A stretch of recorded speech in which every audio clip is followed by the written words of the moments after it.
Student, पिछले lecture में मैंने आपको इंट्रोडक्शन दिया था कार्बोहाइड्रेट के हवाले से। और मैंने आपको बताया था कि कार्बोहाइड्रेट को हम तीन ग्रुप में जो है वो क्लासिफाई करते हैं: मोनोसेक्राइड, ओलिगोसेक्राइड और पॉलीसेक्राइड। और हमने कुछ डिफरेंसेस भी देखे थे among these groups of carbohydrate. आज हम सबसे पहले जो स्टार्ट करेंगे वो किसे करेंगे? कार्बोहाइड्रेट के सबसे पहले ग्रुप से स्टार्ट करेंगे, मोनोसेक्राइड। मोनोसेक्राइड के कुछ जर्नल कैरेक्टर तो हम पहले डिस्कस कर चुके हैं। अब थोड़ा सा मजीद इसको डिटेल में हम डिस्कस कर लेते हैं। तो देखें, सबसे पहले तो मोनोसेक्राइड क्या है? ये ट्रू कार्बोहाइड्रेट है। ट्रू कार्बोहाइड्रेट मतलब बाकी जितने भी कार्बोहाइड्रेट हैं, ओलिगोसेक्राइड और पॉलीसेक्राइड, वो किससे मिलकर बनते हैं? वो मोनोसेक्राइड से तो मिलकर बनते हैं। यानी कार्बोहाइड्रेट की अगर आप प्रॉपर्टीज देखना चाहेंगे तो वो तमाम कार्बोहाइड्रेट की प्रॉपर्टीज आपको मोनोसेक्राइड में मिलेंगी। तो हम कह सकते हैं कि मोनोसेक्राइड क्या है? ये ट्रू जो है वो कार्बोहाइड्रेट हैं। अब ये मोनोसेक्राइड जो है या तो पॉलीहाइड्रो ऑक्सी एल्डिहाइड होते हैं, या फिर क्या होते हैं? पॉलीहाइड्रोक्सी कीटोन होते हैं।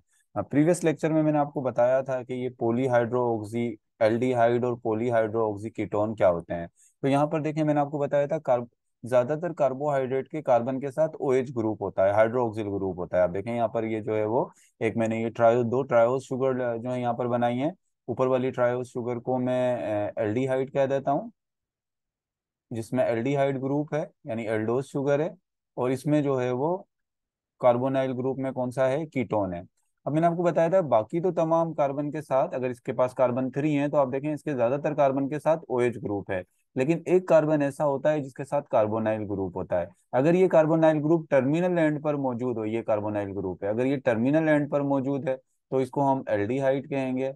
और जो अगर ये इस कार्बन चेन के जो है वो चेन के अंदर हो, विद इन कार्बन चेन हो, जैसे यहाँ पर है, तो इसको हम क्या कहेंगे? कीटोन कहेंगे। और एक और मैंने बात बताई थी कि जो अपनी कार्बन की जो वैलेंसी है, एल्डिहाइड में एक बॉन्ड कार्बन अपना हाइड्रोजन के साथ बना रहा होता है, जबकि कीटोन में देखें तो कार्बन का कोई भी बॉन्ड जो है वो हाइड्रोजन के साथ नहीं बन रहा।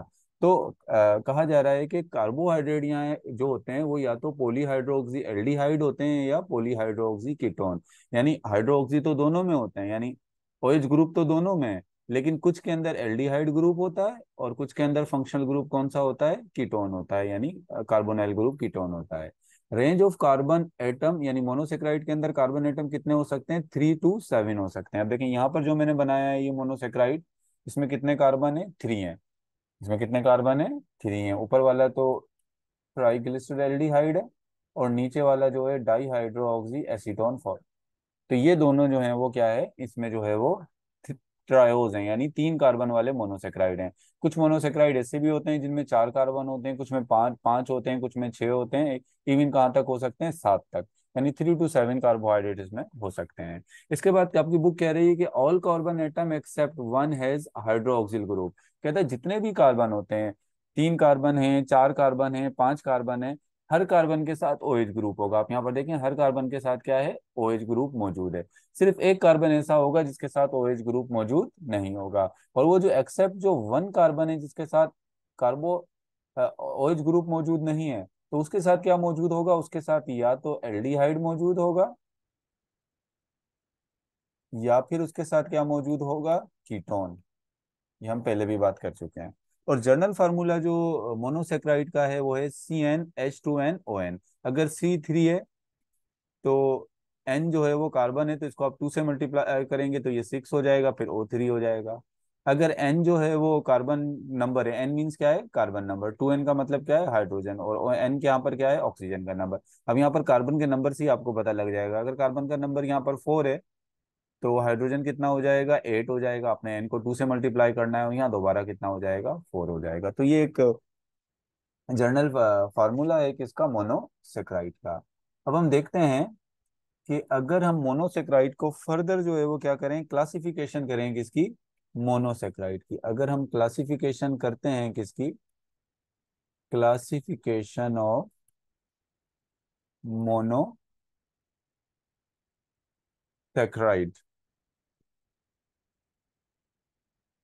अगर मोनोसेक्राइड की क्लासिफिकेशन करें, और हम अगर इस मोनोसेक्राइड की क्लासिफिकेशन किसकी बेस पर करें? उसके फंक्शनल ग्रुप की बेस पर।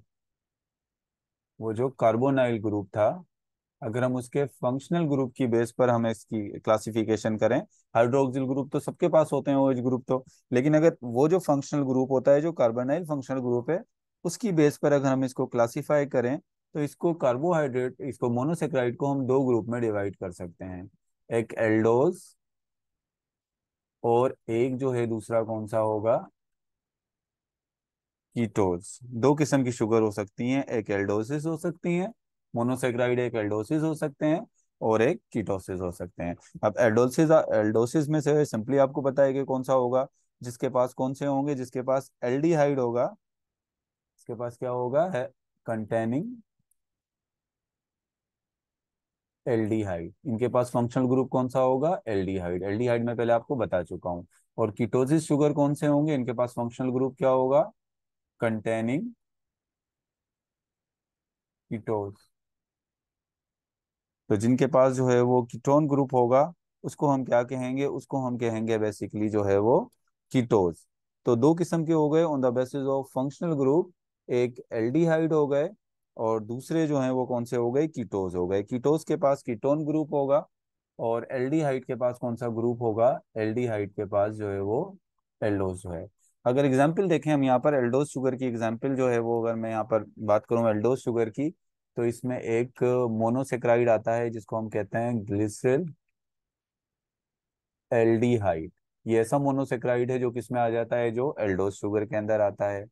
इसके अलावा जो है वो राइबोज, जो डीएनए के अंदर होता है मोनोसेक्राइड, डीएनए और आरएनए, आरएनए में होता है, या डीएनए में डीऑक्सीराइबोज होता है, तो वो भी जो है वो एल्डोस शुगर है।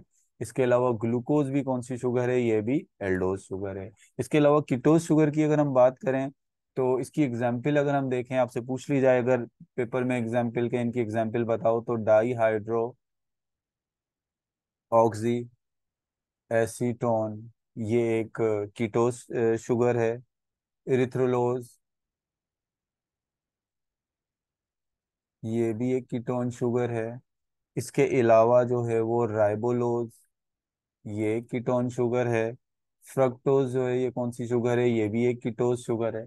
तो यहाँ पर हमने अगर फंक्शनल ग्रुप की बेस पे डिवाइड करें, तो there are two type of monosaccharide, one is aldoses and other one is ketoses. Those which have aldehyde group as a functional group, they are called aldoses, and those which have ketone as functional group are called ketoses.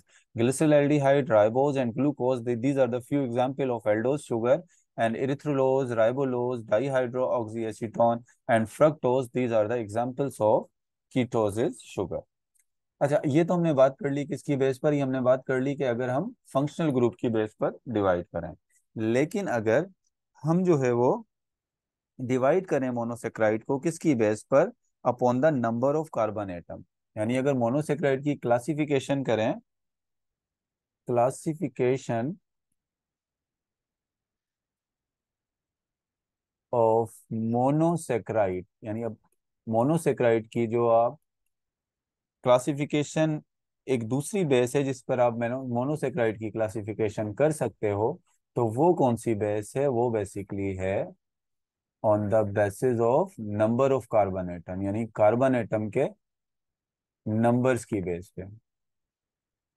Carbon atom, यानी number of carbon atom की base पे अगर आप इसको divide करोगे, तो मैंने आप जिस तरह मैंने आपको पहले बताया कि मोनोसेक्राइड में 3 से लेकर 7 तक कार्बन के नंबर होते हैं। इसकी बेस पर अगर हम डिवाइड करें, तो एक तो हो जाएगी ट्रायोज मोनोसेक्राइड। ट्रायोज मोनोसेक्राइड क्या होंगे, जिनमें कार्बन के नंबर कितने होंगे, 3 होंगे। दूसरी हो जाएगी टेट्रोज, और टेट्रोज वो मोनोसेक्राइड होंगे, नाम से ही पता है, जिसमें कार्बन के नंबर कितने होंगे, 4 होंगे। इसके अलावा पेंटोज, पेंटोज वो मोनोसेक्राइड होंगे जिनमें कार्बन के नंबर कितने होंगे, 5 होंगे। इसके अलावा हेक्सोज, हेक्सोसिस में जो है वो, हेक्सोसिस जो होंगे उनमें कार्बन के नंबर कितने होंगे, उसमें कार्बन के नंबर जो हैं वो 6 होंगे, 6 कार्बन होंगे। ट्रायोसिस, टेट्रोसिस, पेंटोसिस, और लास्ट में जो है वो है हेप्टोसिस, और हेप्टोसिस में जो है वो कार्बन के नंबर 7 कार्बन होंगे। तो अगर हम इसका फार्मूला लिखें ट्रायोस शुगर का, अगर मैं एक जर्नल सा फार्मूला लिखूं, इसमें कार्बन के नंबर 3 है। अगर इसमें कार्बन के नंबर 3 है तो सिंपली आपको जर्नल फार्मूला पता है, हाइड्रोजन जो है वो कितने होंगे, 6 होंगे, और ऑक्सीजन कितने होंगे, 3 होंगे। इसमें कार्बन 4 हैं तो हाइड्रोजन 8 होंगे, ऑक्सीजन फिर 4 हो जाएंगे। इसमें कार्बन 5 हैं तो हाइड्रोजन 10 होंगे, ऑक्सीजन फिर कितने हो जाएंगे, 5। अगर कार्बन 6 हैं तो हाइड्रोजन जो है वो कितने हो जाएंगे, 12, और ऑक्सीजन फिर 6 होंगे। इसमें कार्बन जो है अगर 7 है तो हाइड्रोजन 14 हो जाएंगे, और ऑक्सीजन जो है वो कितने हो जाएंगे, दोबारा 7 हो जाएंगे। मतलब ये कि अगर आपको इसके जो है वो अगर आपको इसकी जो है वो बेसिकली कार्बन के नंबर पता है तो हाइड्रोजन और ऑक्सीजन को आप मालूम कर सकते हैं, क्योंकि इसका जो जर्नल फार्मूला है मोनोसेक्राइड का वो CnH2ON है। CN और H2N इसका क्या है, H2NON, ये इसका फार्मूला है, इससे आप ये निकाल सकते हैं। अच्छा, इसके बाद अगर हम इसकी एग्जाम्पल देखें, ट्रायोस शुगर की अगर हम एग्जाम्पल देखें, तो ट्रायोस शुगर के अंदर आ जाता है एक तो जो है वो ग्लिसरल एल्डिहाइड, यानी इसमें कार्बन के नंबर 3 होंगे। लेकिन ग्लिसरल एल्डिहाइड कार्बोहाइड्रेट के कौन से ग्रुप में आता है, एल्डोसिस में आएगा या कीटोसिस में आएगा, तो ग्लिसरल एल्डिहाइड आ जाता है एल्डोसिस में। और दूसरी जो इसकी एग्जाम्पल है वो है डाई हाइड्रो ऑक्सी एसीटोन। और ये जो है वो किस में आ जाता है, कौन से ग्रुप में आ जाता है, यानी इसके पास जो फंक्शनल ग्रुप होता है वो कीटोन होता है, तो हम इस वजह से इसको कौन से ग्रुप में रखेंगे, कीटोसिस में रखेंगे। अगर हम ग्लिसरल एल्डिहाइड और डाई हाइड्रोक्सी एसीटोन का काम देखें कि ये काम क्या करते हैं, तो बेसिकली जो है ये intermediate in photosynthesis and respiration, यानी आप यहाँ कहाँ पर काम करते हैं, एक इंटरमीडिएट कंपाउंड का काम करते हैं फोटोसिंथेसिस में भी, और उसके साथ किसमें, रेस्पिरेशन के प्रोसेस में भी। ट्रेट्रोज शुगर की अगर हम एग्जाम्पल लें, तो ट्रेट्रोज की एग्जाम्पल में जो है वो आ जाता है एरिथ्रोज, एरिथ्रोज आ जाता है जो कि एल्डोज शुगर है, और उसके साथ जो है दूसरा है एरिथ्रोलोज। ये क्या है, ये बेसिकली कीटोन है, ये एल्डोज है, और ये जो है वो क्या है, कीटोन है। और अगर हम इसका भी काम देखें, एरिथ्रोज और एरिथ्रोलोज किस कहाँ पर काम करते हैं, ये बेसिकली ये फोटोसिंथेसिस ही में इनका काम है। ये इंटरमीडिएट का काम करते हैं फोटोसिंथेसिस में, लेकिन प्लांट की फोटोसिंथेसिस में नहीं। किस किस फोटोसिंथेसिस में काम करते हैं, ये बैक्टीरियल फोटोसिंथेसिस में अपना रोल प्ले करते हैं। पेंटोज शुगर की अगर हम बात करें, जिसमें पेंटोज मोनोसेक्राइड की बात करें जिसमें कार्बन जो है वो 5 होते हैं, तो उसकी एग्जाम्पल में हमारे पास आ जाएगा राइबोज आ जाएगा, जो कि आरएनए में होता है। डीऑक्सी राइबोज आ जाएगा जो कि डीएनए में होता है। राइबोज और डीऑक्सी राइबोज दोनों एल्डोज शुगर हैं, एल्डोसिस शुगर हैं। लेकिन इसके साथ जो नेक्स्ट है राइबोलोज, ये एल्डोसिस शुगर नहीं है, ये क्या है, ये कीटोसिस शुगर है। अब राइबोज एंड डीऑक्सी राइबोज तो आपको पता है कि आरएनए और डीएनए के अंदर होता है, राइबोज आरएनए में, डीऑक्सी राइबोज डीएनए में। लेकिन राइबोलोज जो है बेसिकली क्या है, is an intermediate in photosynthesis. राइबोलोज भी जब हम फोटोसिंथेसिस पढ़ेंगे तो पता लगेगा कि राइबोलोज जो है बेसिकली ये जो है वो किसमें काम करता है, ये बेसिकली इंटरमीडिएट कंपाउंड का काम करता है, किसमें, फोटोसिंथेसिस में, और प्लांट की फोटोसिंथेसिस में होता है। इसके अलावा हेक्सोज की अगर हम बात करें, तो हेक्सोज की एग्जाम्पल में जो आ जाते हैं, हेक्सोज की एग्जाम्पल में आपके पास है ग्लूकोज, ग्लूकोज एक एल्डोज शुगर है। गैलेक्टोज, ये भी एक एल्डोज शुगर है। लेकिन फ्रक्टोज जो है ये एल्डोज शुगर नहीं है, ये कौन सी शुगर में आ जाएगी, ये जो है बेसिकली कीटोज, जो है कीटोसिस शुगर के अंदर जो है वो आ जाती है। काम की अगर बात करें, इनके फंक्शंस की बात करें, तो आपको पता है ग्लूकोज इज रेस्पिरेटरी फ्यूल, हमें जो एनर्जी मिलती है, जो मेन एनर्जी सोर्स है वो हमारा क्या है, वो है ग्लूकोज, यानी रेस्पिरेटरी जो फ्यूल है हमारा वो क्या है, वो ग्लूकोज है। इसके अलावा फ्रक्टोज जो है वो इंटरमीडिएट इन रेस्पिरेशन, यानी हमारी जो रेस्पिरेशन है उसमें एक इंटरमीडिएट कंपाउंड का काम करता है। इसके अलावा गैलेक्टोज जो है ये जो आपको मिले था, ये कंपोनेंट किसमें होता है, ये मिल्क के अंदर मौजूद होता है, गैलेक्टोज। लास्ट में हमारे पास आ जाता है हेप्टोसिस। और हेप्टोसिस की अगर मैं यहाँ पर एग्जाम्पल लिखूं, तो हेप्टोसिस की एग्जाम्पल में एक तो आ जाता है ग्लूकोहेप्टोज, ग्लूको हेप्टोज। और ये जो ग्लूको हेप्टोज है ये बेसिकली एक एल्डोज शुगर है। इसके अलावा सीडो हेप्चुलोज, ये कीटोन शुगर में आ जाता है। और ये दोनों ही जो है वो इंटरमीडिएट हैं किसमें, फोटोसिंथेसिस में। Intermediate in photosynthesis. अब आप देखें कि ये जो ट्रायोस शुगर हैं ये भी इंटरमीडिएट फोटोसिंथेसिस के अंदर हैं। ये टेट्रोज हैं ये बैक्टीरिया की फोटोसिंथेसिस में इंटरमीडिएट हैं। इसके अलावा जो है वो राइबोलोज शुगर भी फोटोसिंथेसिस में इंटरमीडिएट के तौर पे काम कर रही है। और ये हेप्टोज में भी सीडो हेप्टोज काम कर रही है। यानी इसमें बहुत सारी मोनोसेक्राइड हैं जो इसमें फोटोसिंथेसिस में एज ए इंटरमीडिएट कंपाउंड जो है वो काम कर रही हैं। So it was all about classification of monosaccharide. तो अब आपने याद रखना है कि अभी नेक्स्ट लेक्चर के अंदर हम बात करेंगे केमिकल स्ट्रक्चर ऑफ मोनोसेक्राइड। लेकिन अभी तक एग्जामिनेशन पॉइंट ऑफ व्यू से जो आपने याद रखना है, एक तो आपने याद रख लेना है एमसीक्यूज के हवाले से पॉइंट्स याद रखने हैं कि ट्रू कार्बोहाइड्रेट में मोनोसेक्राइड हैं।